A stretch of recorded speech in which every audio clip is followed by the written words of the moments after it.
Street photography has been trendy for several years now, and everyone throws the term around. But from what I see, there aren't many who actually know what it means.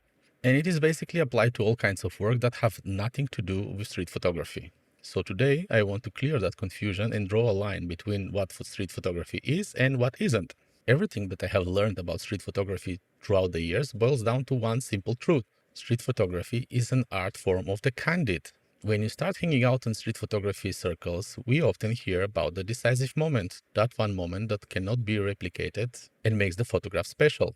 And yet today, I see more and more photos labeled as street photography that have nothing to do with the street and nothing to do with the moment. This is also why people initially get confused. The line of what street photography really is blurred nowadays. But the core guideline remains. Street photography is candid, and if it's not candid, it's not street. Before we start, I'm curious to know, what is the most confusing thing that you've seen labeled as street photography? Let's first talk about portraiture. A portrait taken on a street is not street photography, unless it's candid. If someone is posing for you, even someone that you have just met, the candid moment is gone. The spontaneity is gone. It becomes simply a person photographed in street environment, or a street portrait. But this is not street photography. For a portrait to count as street, it needs to capture a real reaction, a genuine response. That instant surprise, discomfort, curiosity, that raw look someone gives you when they suddenly notice your camera. That is a true street, unfiltered and raw. At the moment there is a smile and conscious eye contact, that photograph is not a street anymore. We can even introduce some categories here. The first one would be the subject is totally unaware of being photographed. That's pure candid. The subject is in their own moment, walking, reading, or interacting with someone else. He is not aware of our presence. This is street. The subject is aware, but disinterested. I call it tolerated presence. The subject saw you taking the photo, but didn't pose or acknowledge the camera in any way. They tolerate or ignore your presence. It can happen after you've been at some place for some time and subjects around you have lost interest in you or just busy with doing something else.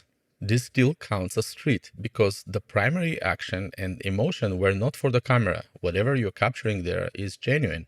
And the last one, the subject is aware and interacting.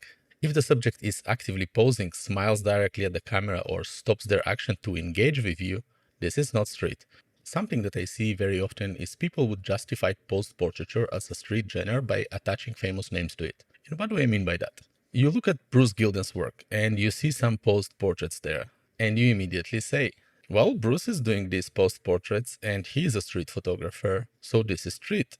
While it might sound logical, it's more complicated than that. The truth is that no photographer is a purely street photographer. Photographers do a lot of different things throughout their career. This is their way to grow. They can do all kinds of photography, from documentary, portraiture to fashion. So the fact that you see a photo from a specific photographer and you attaching a genre to it, it's on you. I watched several interviews with both Bruce Gilden and Martin Parr. Bruce was always very careful to emphasize about every specific picture that is not street. He would say, this is my candid work and this is my portraiture work. So he did have a very clear separation of what is what. Similarly with Martin Parr, some of his beach series were for magazines and weren't candid. He would emphasize that when a photograph is not a candid. Some photographers would go even further. They would stage a moment. They ask a couple to repeat a kiss or tell someone to stand in a certain way with the intention to imitate a candid shot.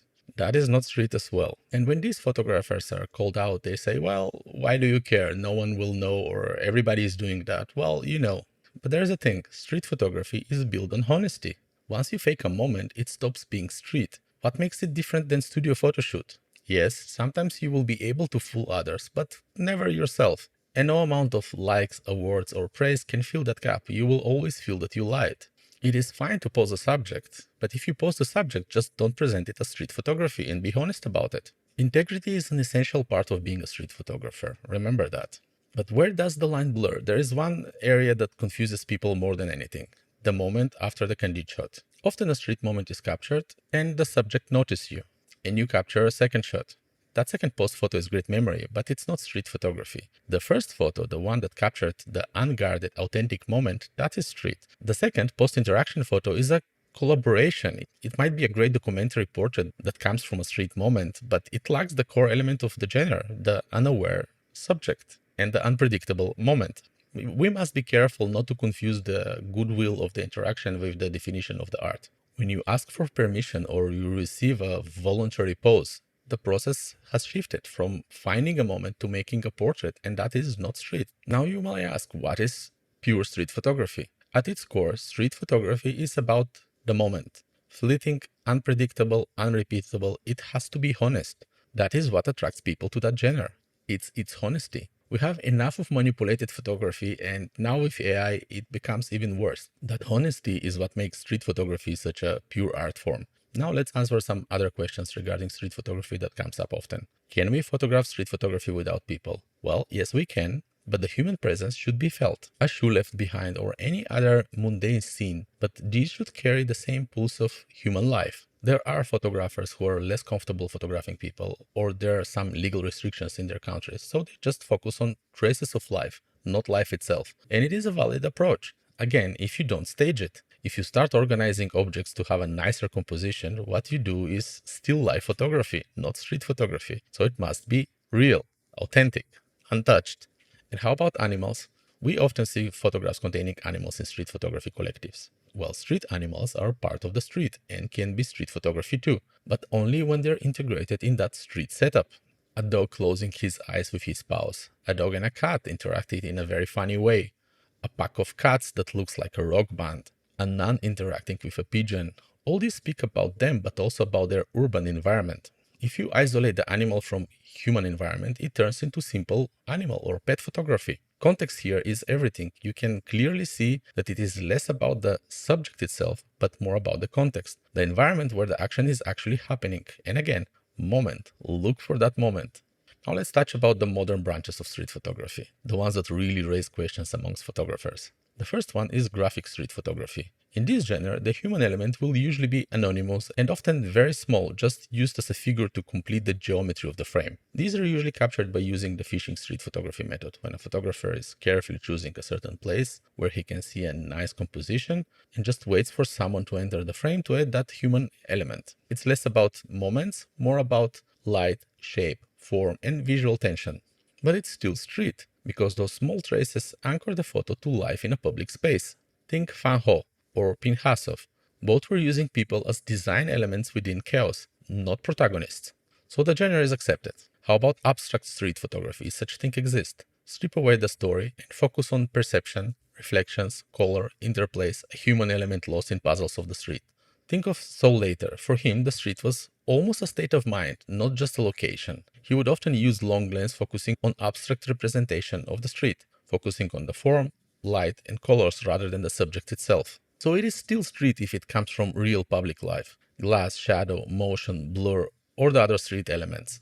But once it could be anywhere or nowhere and not really connected to the street, it's no longer street photography, it becomes fine art. And now let's separate street from urban photography. Urban photography has become very popular nowadays, and it's often presented as street, but it is not. And here's why. Street is about life happening. Urban is about the stage where life happens. A photo of an empty alley with leading lines, urban. Someone walking through that alley, creating a moment, street. But here it gets even more confusing. That moody, color-graded night shot with an anonymous silhouette, beautiful, cinematic, but often detached from a human story. That's urban. It has less to do about the human in the photograph, but mainly about the aesthetics of the frame. And you remember, street is supposed to be authentic. Urban photography is often heavily color-graded, and that detaches it from being real and authentic. You see, there's a very thin line there that separates urban photography from street. We can try and use this as a guideline. When you look at photograph, if you feel the city, it will be urban. If you feel the human element and it's genuine, it will be street. And I have another hint for you. Street is documentary-driven photography. Urban and cinematic, they are design-driven styles. And if we're touching on the subject of editing, let's touch on the subject deeper. Street photography today often comes with heavily editing, desaturation, neon glow, and different film simulations. And editing is fine, but ask yourself, does this image still captures the truth of the street? Is it still authentic? Or was there nothing there and you just introduced a certain feeling by using clever color grading? That feeling adds to your aesthetics, but not to your story, and that detaches you from the street genre. Just ask yourself, how would that photograph look in black and white? Will it be still interesting to look at? Another part of editing is adding or removing objects. With the introduction of AI removal tools, it's very easy now to remove an object in a photograph. So is this okay to remove an object in street photography? The consensus among most photographers, especially those who view street photography as a form of documentary or a truthful reflection of reality, is that removing objects is generally frowned upon or considered unethical. Basic adjustments as exposure, contrast, cropping, converting to black and white are still acceptable. However, adding or removing elements crosses an ethical line into photo illustration or art, moving it away from documentary photography. Street photography value lies in its rawness and authenticity. Removing an object, even a seemingly distracting one like sign, trash, or a person, changes the scene as it actually existed on that moment. Some argue that street photography is an art form and the photographer has the creative license to manipulate the image to fulfill their artistic vision. If removing a distracting element like a lamppost or a piece of trash dramatically improves the composition without fundamentally changing the story or the subject, they see it as acceptable. But if you try to join any reputable photography competitions, they have strict rules explicitly forbidding adding or removing elements from the original scene. So the general consensus is don't touch the scene, don't remove things, don't add anything additional. Street photography isn't a trend or a particular look, it's a photography of truth with a little twist that will differentiate it from documentary photography. The core of it is timing and authenticity. You can't fake honesty and you can't stage coincidence. So before you call it street, ask yourself, was it found or was it made? That single question probably draws the line between the authentic street photography and everything else. I hope it was helpful. Happy shooting and see you next time.